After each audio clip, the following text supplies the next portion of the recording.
Subscribe to Mufti Akmal Mujahid online and press the bell icon for more videos. अस्सलामु अलैकुम वरहमतुल्लाहि वबरकातुहू। मोहम्मद उमैर कराची से ये भाई सवाल पूछते हैं कि अगर कोई शख्स वाशरूम में मुकम्मल कपड़े उतार कर गुस्ल करता है, इस तरह से उसका वज़ू होगा या नहीं होगा? क्या वो इस वज़ू के साथ नमाज़ पढ़ सकता है या फिर उसे नमाज के लिए दोबारा से वज़ू करना पड़ेगा? भाई ने बहुत ही अच्छा सवाल पूछा है।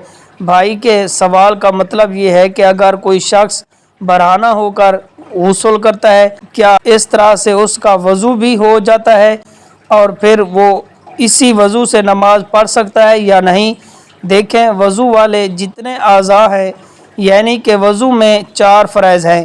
पहले नंबर पर है कि चेहरे का धोना, दूसरे नंबर पर फ़र्ज़ है दोनों बाजू का कोहनियों समेत धोना, और तीसरा फ़र्ज़ है सर के चौथाई हिस्से का मसा करना, चौथे नंबर पर फ़र्ज़ है पाँव को टखनों समेत धोना। तो ये वज़ू के 4 फ़र्ज़ हैं।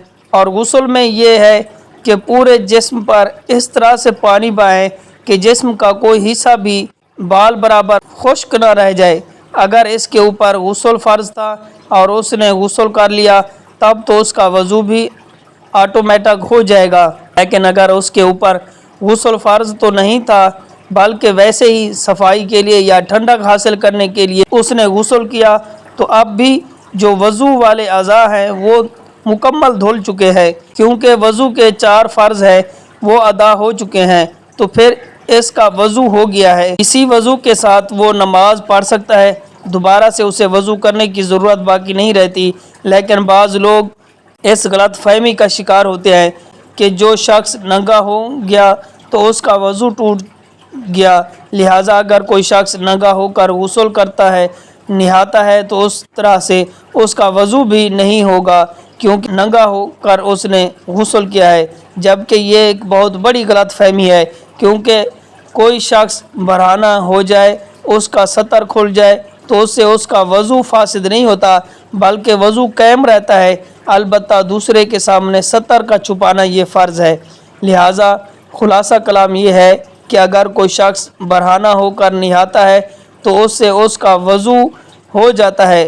हाँ, अगर कोई ऐसा मसला पेश आए कि जिससे वज़ू टूट जाता है, यानी कि हवा खारिज हो गई या कतरे निकल आए, तब तो वज़ू करना ज़रूरी होगा।